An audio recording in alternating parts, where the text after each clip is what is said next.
Johann Sfar, c'est vraiment ces noms légendaires du milieu, à la fois révérés dans le monde de la BD avec notamment son œuvre phare Le Chat du Rabbin, mais également dans le monde de l'animation avec l'adaptation de ses propres œuvres. Preuve supplémentaire, s'il en fallait une, que les auteurs-dessinateurs de BD font souvent de très bons réals, encore plus en animation où ils sont totalement dans leur domaine. Et moi, j'attends toujours que Bilal nous refasse de l'animation, bordel! Le Chat du Rabbin avait marqué son temps, c'est sûr, et certainement que je vous en parlerai un jour d'ailleurs. Mais avec une sortie en 2011, ça faisait 10 ans que Sfar avait quelque peu quitté les radars de l'animation.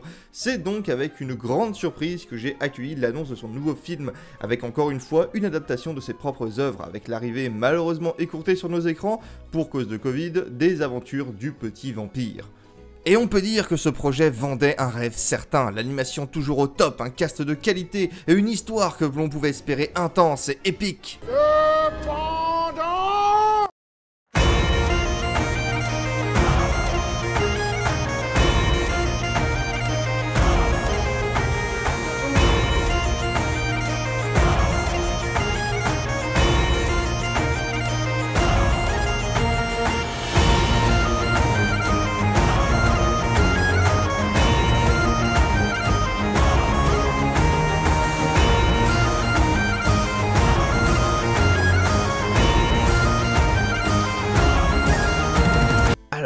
Petit Vampire, dont je n'ai jamais lu les albums au passage, nous raconte l'histoire de Petit Vampire, un jeune garçon de 311 ans vivant avec sa mère et le capitaine des morts dans une maison du sud de la France. Oui, je sais, c'est pas forcément le meilleur endroit du monde pour un vampire. Caché du reste du monde, il passe ses journées à se morfondre d'ennui avec ses amis monstres. En effet, toute sortie est interdite au petit immortel, sa mère et lui étant traqués au travers du temps par le terrible Gibous, incarnation démoniaque et lunaire d'un ancien amant de sa mère ayant juré de les traquer au nom d'un dieu ancien très maléfique. Là, de toutes ces règles, le petit vampire souhaite expérimenter l'école humaine. Un cahier abandonné dans une classe lui permettra d'entamer un dialogue avec le petit Marcel, jeune orphelin qui trouvera en ce mystérieux individu qui fait ses devoirs à sa place un ami bien étrange. Et je vais pas vous en dire bien plus sur le pitch parce que, encore une fois, je veux avant tout vous faire découvrir le film par vous-même. Alors, c'est très bon. C'est très bon. Et je vais vous dire en quoi. Mais nom de dieu de merde que la fin a des problèmes. Tout d'abord, il faut souligner que l'animation est vraiment excellente et respecte parfaitement le style habituel de Sfar. Les designs ont cette élégance de la simplicité que j'apprécie beaucoup chez lui, notamment sur tout ce qui tourne autour des amis monstres du petit vampire. En réalité, la plus grande force du film réside vraiment dans les interactions des monstres et des morts de la maison ainsi que les pirates zombies qui sont absolument géniaux. Ils sont à la fois tous très simples, mais suffisamment originaux pour que l'on dépasse leur concept. J'aime beaucoup la petite personnalité des squelettes, ainsi que cette espèce de faune qui vit sur place. Pareil sur la manière dont est représenté l'endroit. La mort est ici enveloppée de couleurs, à la fois ni trop sombres, ni trop criardes. On est sur un monde des morts joyeux, mais pas exubérant, comme on pourrait le voir chez un Burton. Une manière très simple de se rendre compte, c'est quand Michel finira par entrer en contact de ce monde. Tout joyeux et amusant qu'il semble être, ça reste un monde plein de dangers et de périls mortels. Particulièrement pour un enfant humain comme lui. T'es pas capable de lâcher l'autre main! Le design le plus impressionnant restant avant tout la glorieuse classe du capitaine des morts. Non mais regardez-moi cette dégaine. Alors je sais pas comment il passe les portes avec un chapeau comme ça, mais bon Dieu que c'est classe. À la fois drôle, maladroit avec sa dulcinée et très touchant avec le petit vampire, il est aussi capable de purs moments de genre, réétablissant à intervalles réguliers son titre de personnage surpuissant et potentiellement mortel. Tu veux un vrai serment de Karat? Les acteurs font un très bon travail au passage. Jean-Paul Rouve donne une vraie vie au personnage du capitaine et retransmet bien ce côté très humain au final du personnage. Même si c'est plus fort que moi, à chaque fois que j'entends sa voix, j'ai son perso de Nos Jours Heureux en tête. Camille Cotin est parfaite dans le rôle de la mère et donne un ton très doux à son personnage, mais c'est également se transformer en un ton plus cassant dans les scènes de comédie vaudevillienne qui agrémentent le récit, notamment tout ce qui tourne autour de la rivalité / jalousie qu'il y a entre elle et la figure de proue que j'ai trouvé excellente. Vous pourriez lui parler. Parce que votre figure de proue a son mot à dire sur l'éducation de mon fils? Ah mais non, pas du tout, Poussinette, non, je suis sûr qu'elle disait ça juste pour aider. N'est-ce pas, voix dormante? Moi, quoi que je dis, c'est mal interprété, alors bon. Bon, après, Quentin Faure en Fantomate, il fait un super travail, mais alors l'accent du sud-ouest à fond de balle non-stop dès qu'il parle, faut quand même avoir une certaine tolérance, hein. Et le capitaine des morts, il t'amène à chaque fois qu'il a une réunion mode de... Tu veux parler des enterrements? En plus, à chaque fois qu'on sort, il faut une escorte armée. Le film en lui-même est très sobre sur son histoire, et c'est un peu le problème. Le tout prend plus la forme d'un conte pour enfants que d'un récit épique, et vu que les BD ont l'air bien plus longues, je me dis qu'il y a dû y avoir une certaine compression du récit. Et c'est vraiment dommage, car ça retire de l'impact à bien des situations. Par exemple, le self-control totalement abusé de Marcel, qui n'a littéralement quasiment jamais peur de rien de ce monde, devient un peu ridicule au bout d'un moment. Je veux bien qu'il soit zen ce gosse, mais quand même quoi, un petit peu de réaction, ce serait sympa. Tu sens que le film manque de temps pour établir son intrigue, qui au final ne présente aucun retournement imprévu. On se doute de comment le film va se dérouler, et il se déroule de cette exacte même manière. Alors oui, ça raconte une belle petite histoire d'amitié, et traite du passage à l'âge adulte d'un individu ayant 311 ans mais toujours bloqué dans un corps d'enfant.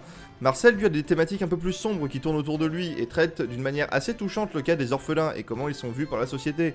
Un thème assez sombre pour Marcel et qui aurait peut-être mérité un film plus long pour le traiter correctement, tout comme le petit vampire qui aurait mérité d'avoir un peu plus sur lui que simplement ce sous-thème du passage à l'âge adulte. Il n'en est même pas vraiment un en fait, vu qu'il a toujours le même comportement d'enfant malgré ses 300 ans d'existence.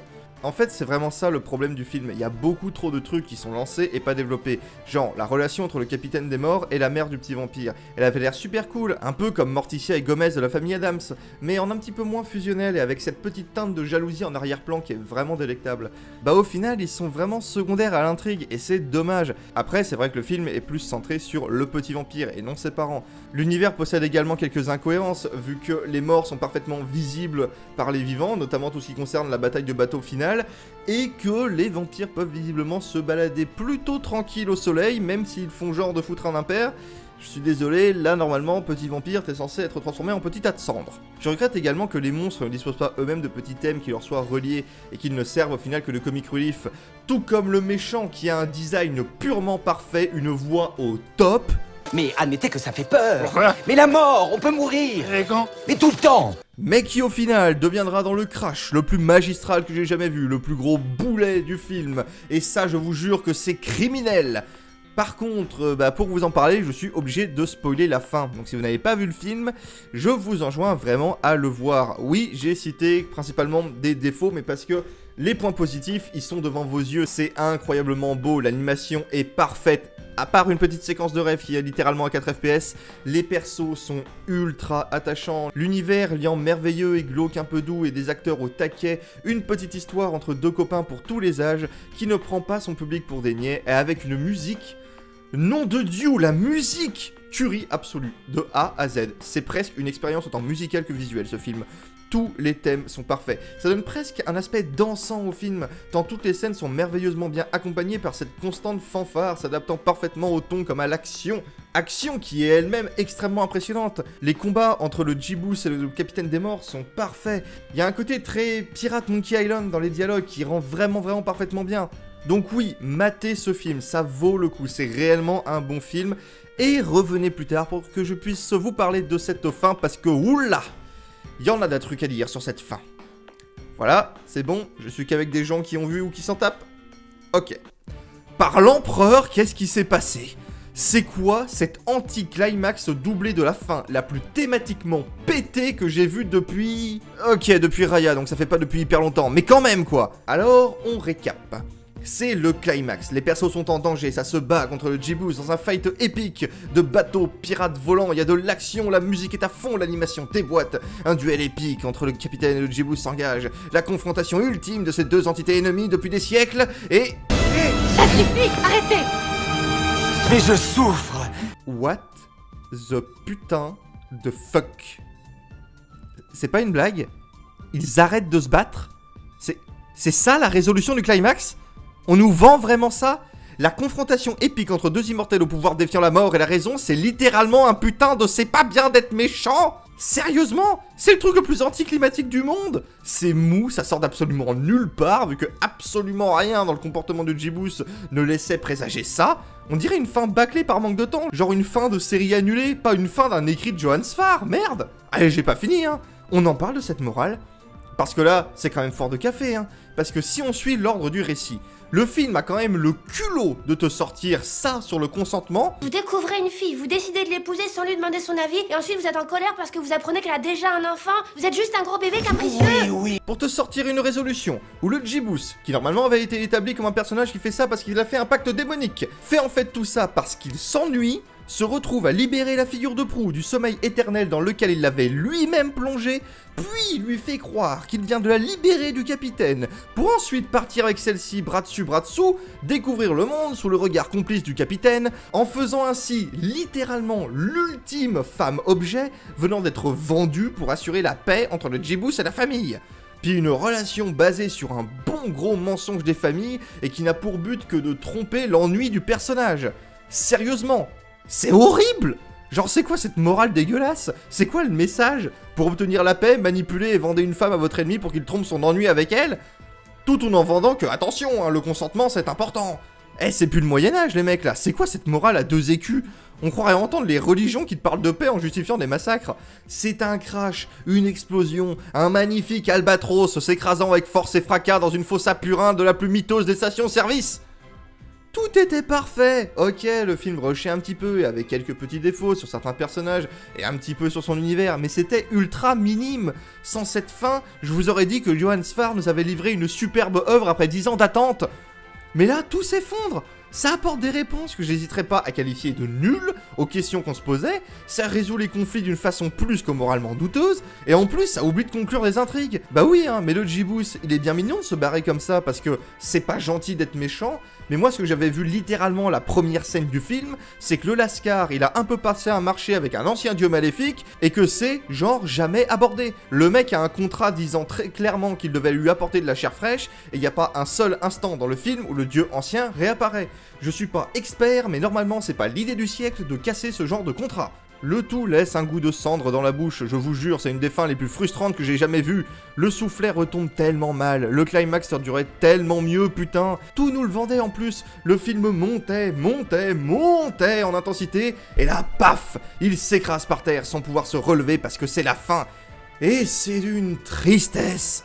Petit Vampire est au final un film qui, malgré son gigantesque problème qu'est son climax, un film de très haute qualité. Bah oui, ok, la fin elle est clairement ratée, mais le reste c'est tellement beau. Les designs sont géniaux, les voix parfaites, l'animation parfaite, les personnages attachants et la musique est tout simplement une merveille.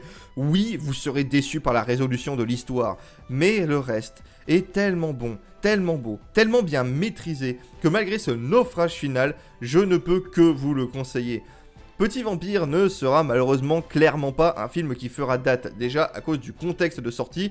Une courte sortie ciné puis une ressortie plus tard à cause de la pandémie, c'est pas le meilleur moyen d'avoir un engouement, ainsi que malheureusement un trop gros manque d'impact dans le discours du film et de grosses erreurs dans l'écriture de son final. C'est un film qui reste divertissant, mais malheureusement pour un film de Johan Sfar, c'est un film que vous aurez rapidement oublié. Et ça c'est vraiment triste, parce que ça fait 10 ans et personne n'a oublié le chat du rabbin.